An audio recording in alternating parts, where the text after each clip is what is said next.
The trek starts here in Sacramento, California. The Amtrak arrived at like 11:45 and I slept through most of the night.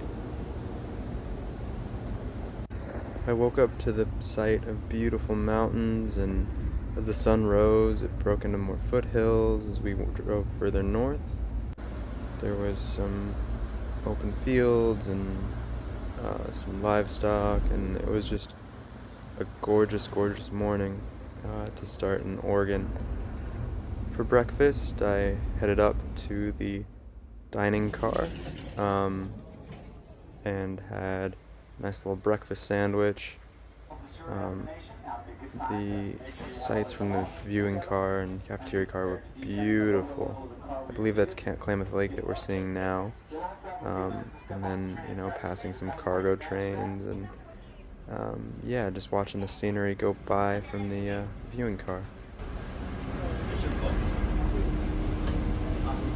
One of the coolest parts about this style of travel is it forces you to kind of be present, to talk to people. I met a YouTuber who travels full time and a couple of artists from Southern California, and just got to take in the sights, got to go through a couple tunnels, which was super cool.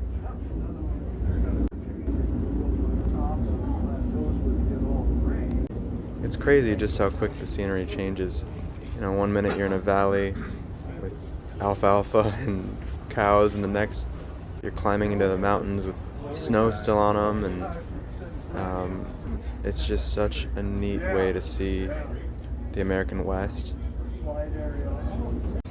Taking a train is also better for the environment. You reduce your carbon footprint, and I think it also just forces you to stop and smell the roses, so to speak. It's really just a reminder that it's okay to take your time. I mean, this wasn't a short journey, it was 20 hours, but the sights you see and the people you meet make it so worth it.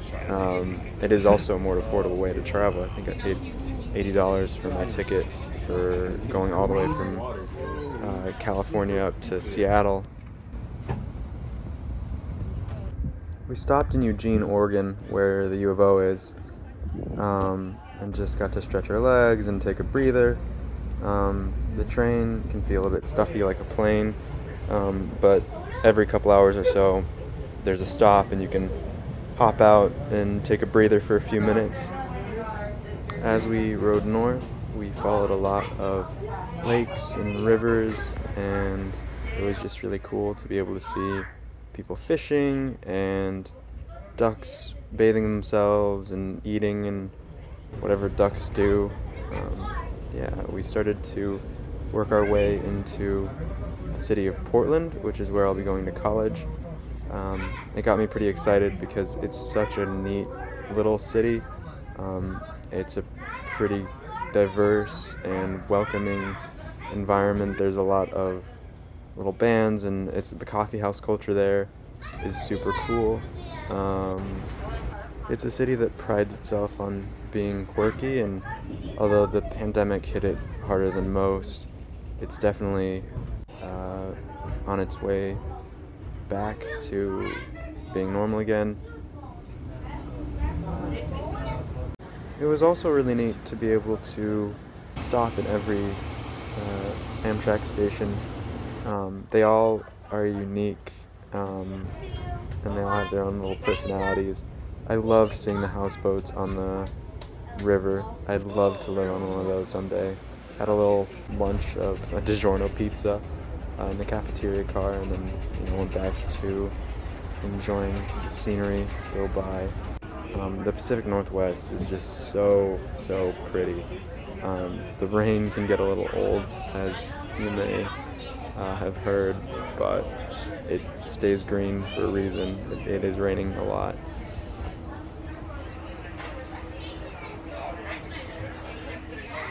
Even though I didn't get to see it, the same train goes all the way down to San Diego, I believe. And there's actually a stretch of it that overlooks the Pacific Ocean, which I'd love to see someday. And then here's Seattle. We finally made it after, nearly a full day of travel. Here's just a little overview of where we went. all the way up through Northern California and then through Oregon. You can see it's not the most direct route, kind of loops around through where the major areas are, but yeah, there we go.